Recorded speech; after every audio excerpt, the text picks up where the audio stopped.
मैंने अपनी पत्नी को अपनी सास से बदल लिया। हालांकि हमारी शादी को केवल 3 साल ही हुए थे, मेरी पत्नी ग्लोरिया और मेरा रिश्ता उसकी ईर्ष्या के कारण दिन ब दिन बिगड़ता गया। हम मेरी सास डायना के पड़ोस में ही रहते थे, जो हमारी शादी की स्थिति के बारे में जानती थी। वह हमेशा अपनी बेटी को सलाह देने की कोशिश करती थी। मैं 28 साल का था, मेरी पत्नी 23 साल की थी और डायना 43 साल की होने वाली थी। डायना एक ऐसी महिला थी जो अपनी व्यक्तिगत उपस्थिति का बहुत ध्यान रखती थी और अक्सर जिम जाती थी। उन्होंने गर्व के साथ कहा कि कई लोग कहते हैं कि वह और उनकी बेटी बहनें लगती हैं।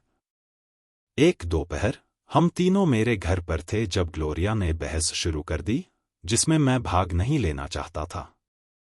मैंने ताज़ी हवा के लिए बाहर जाना पसंद किया और डायना मेरे पीछे पीछे चली। मेरे घर आओ, उसने आश्वस्त मुस्कान के साथ सुझाव दिया। यह आपके दिमाग को साफ करने में मदद करेगा। हमने अपनी समस्या के बारे में बहुत सारी बातें की। डायना ने मुझसे कहा कि बहस से बचना मेरे लिए अच्छा है और मैं किसी भी समय उसके घर टीवी देखने या उससे बात करने जा सकता हूं। उसी शाम ग्लोरिया चर्चा फिर से शुरू करना चाहती थी। डायना ने मुझसे जो कहा था उसे याद करके मैंने उसे फोन किया और अपने आगमन की घोषणा की। मैं दरवाजा खोल दूंगी, बस धक्का मारो, उसने धीमी आवाज में कहा। क्या तुमने अभी तक खाया? उसने पूछा। हाँ, आपकी बेटी ने मुझे घृणा की एक बड़ी थाली दी, मैंने आह भरते हुए उत्तर दिया। तो फिर चलो साथ में खाना खाते हैं, क्योंकि मैंने भी नहीं खाया है, उसने मुस्कुराते हुए कहा।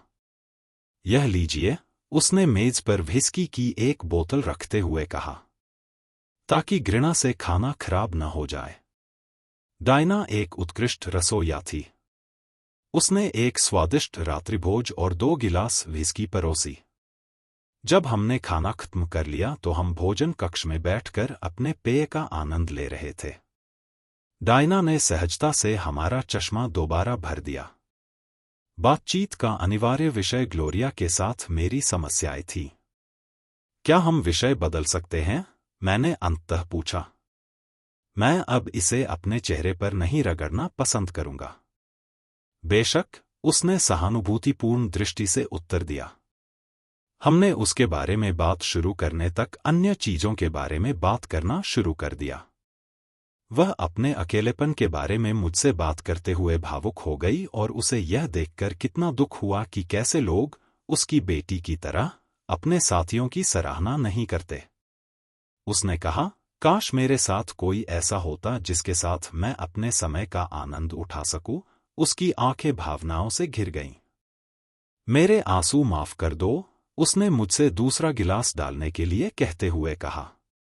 मैंने उसके बालों को सहलाया, उसे शांत करने की कोशिश की, जबकि मैंने उसकी आंखों को तौलिए से पोंछ दिया।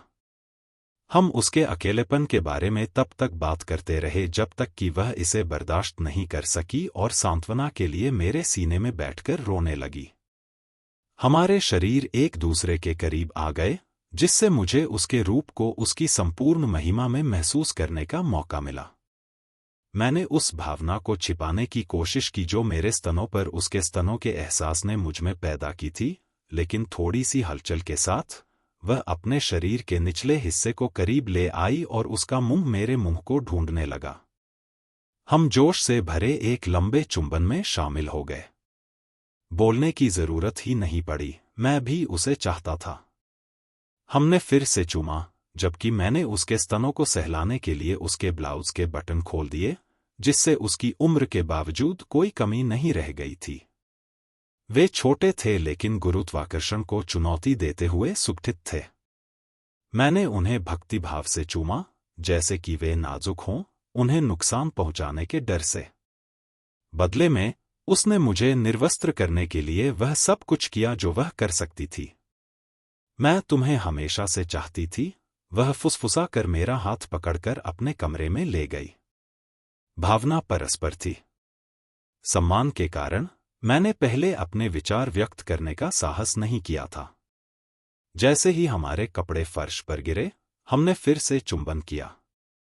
उसके होंठ मेरी गर्दन और छाती पर तब तक चले जब तक वह मेरे सामने अपने घुटनों पर नहीं बैठ गई।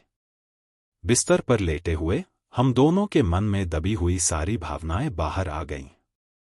डायना ने मुझे दिखाया कि वर्ष व्यर्थ नहीं बीते हैं और उसके पास ढेर सारे अनुभव हैं। लांछित हुए बिना मैं उसके फुसफुसाए हुए प्यार के शब्दों और उसकी कराहों से प्रसन्न हुआ जिसने मुझे उत्तेजित कर दिया। अपने कूल्हों पर उनका नियंत्रण अद्वितीय था।